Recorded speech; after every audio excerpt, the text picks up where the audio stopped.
Introduction: I can only show you the door. You're the one that has to walk through it. Morpheus, The Matrix. If you are reading this introduction, we can safely assume that you are aware, at least to some extent, of the controversy surrounding vaccines. On one side of this prominent public debate stands the health establishment, with its many representatives repeatedly assuring us that vaccines are safe and effective.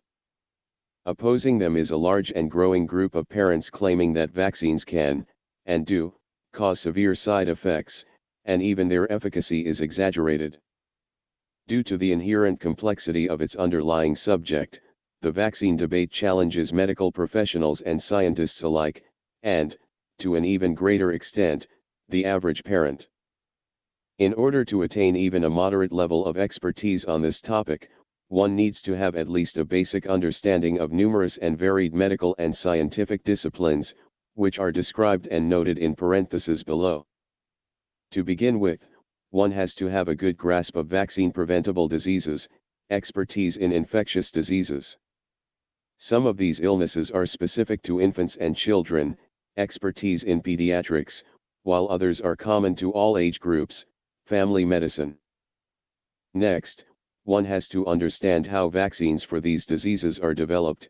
Vaccinology. First, one must identify the causative agent, pathogen, typically a bacterium, bacteriology, or a virus, virology, and study its interaction with the body's immune system, immunology. Furthermore, researchers need to investigate the pattern of disease in various populations and how a vaccine may affect disease dissemination and severity, epidemiology. Along with any potential health benefits, vaccines are also liable to have undesirable side effects.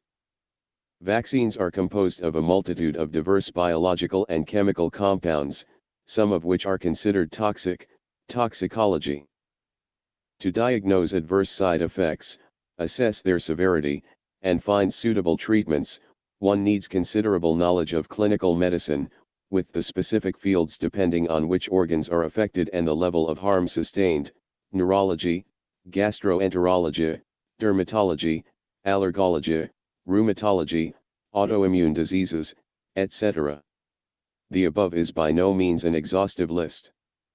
Vitally important aspects of the vaccine debate lie outside the domain of medical science, and one must also devote time to those as well in order to truly understand this complex issue.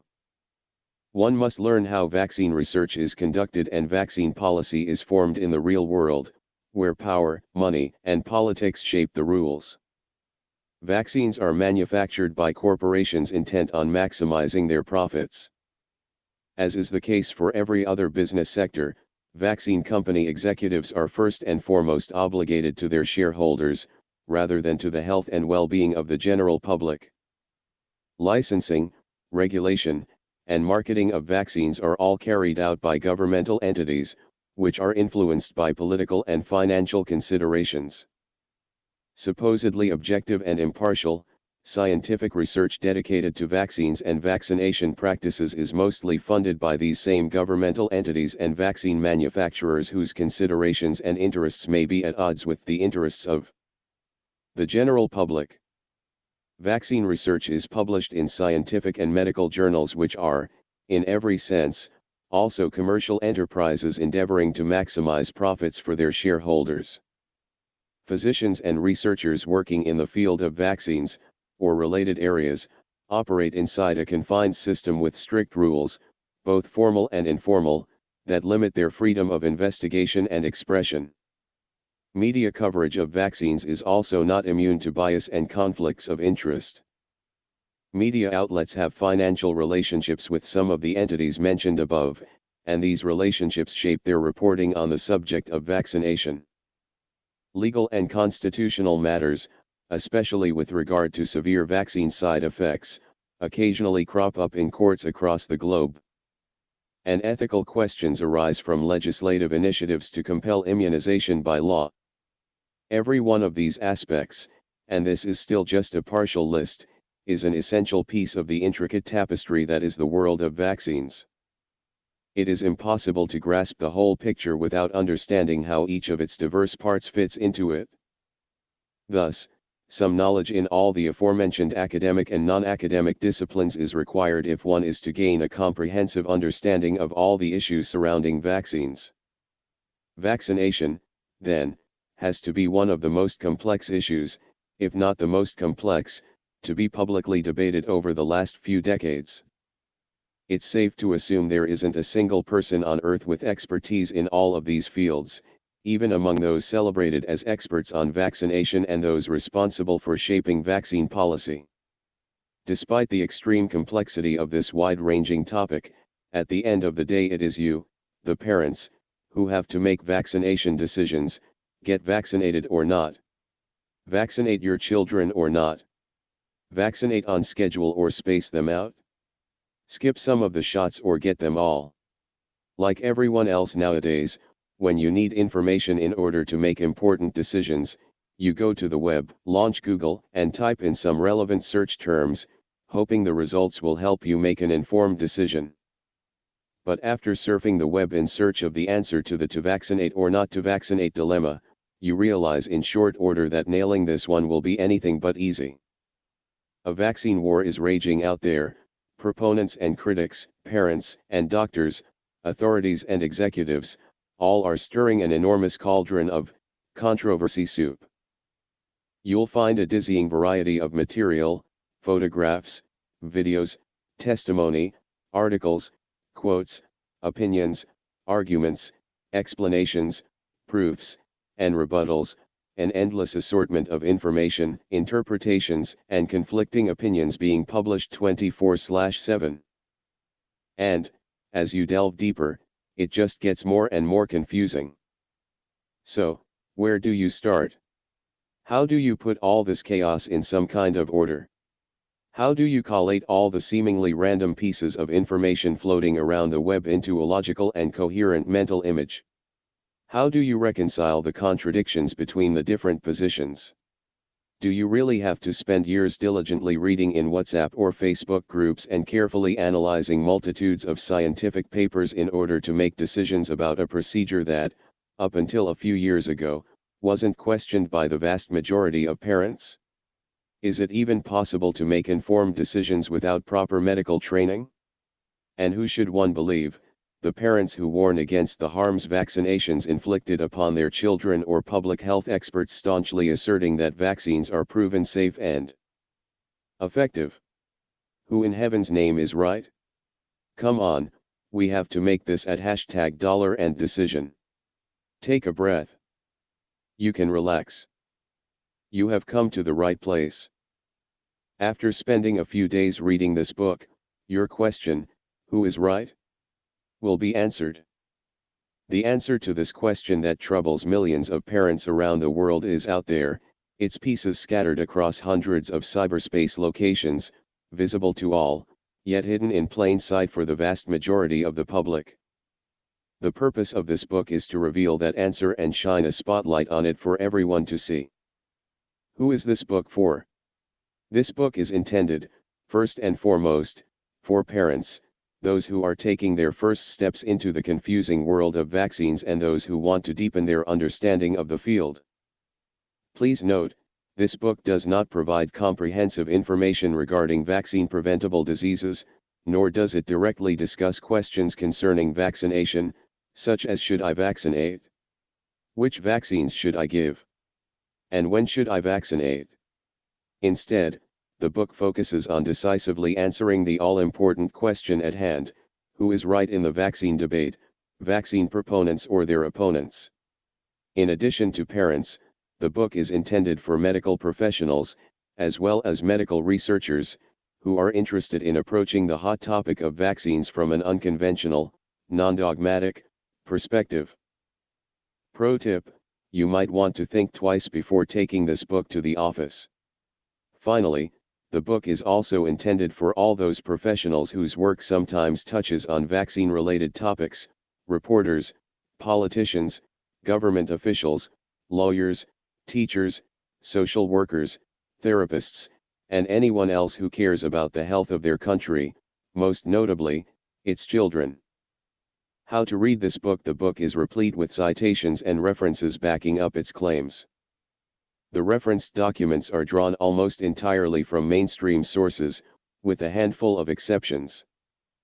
These sources include medical journals, publications, and websites of health authorities, such as the U.S. Centers for Disease Control and Prevention and the World Health Organization, vaccine manufacturers' publications, news stories, and articles from mainstream media, and history and science books. References are marked in the body of the text by a superscript number, like so 1. For each reference, the exact quote to which the text refers is provided, if possible or relevant, including the page number, if applicable, the document name, its main author, year of publication, and a link to the original text on the Internet. Since there are more than 1,200 references, in order to reduce costs and avoid unnecessary waste of resources, we chose not to include a references section in the printed version of the book. An electronic PDF document that includes all the references, arranged by chapter, can be downloaded for free from the Internet. See the link and QR code on the book's back cover or first pages. For convenient access to the references while reading, we recommended that you read the book with your favorite screen display by your side and the reference document open to your current chapter. Whether you are a medical professional, medical science researcher, or a parent who wants to make the best choices for your child's health, we urge you to spend some time browsing through the references, at least reading the specific quotes the text alludes to or cites. In addition, we encourage you to read as many of the original documents as you can. Since it is unlikely that you'll have enough spare time to fully explore all the book's references, we advise starting with those references that apply to any claims that seem particularly far-fetched to you. For each such reference, you might want to verify where it was published and who its authors are, making sure that the quotations used are accurate and that they faithfully represent the spirit of the original document, that is, are not taken out of context. Moreover, you are more than welcome to challenge your contacts in the medical profession, your family doctor, pediatrician, friends working in medical sciences, etc. With the claims made in this book, making sure to attach the relevant references. Ask them to provide you with evidence that contradicts the book's assertions, but make sure they cite proper references from credible sources. In addition to numbered references, the book also includes footnotes, denoted by superscripts of lowercase English letters, A, B, C, that usually provide a little more detail. Unlike the references, you can find the footnotes at the bottom of the page where each appears. And finally, a warning and a recommendation: there are two possible answers to the central question in this book.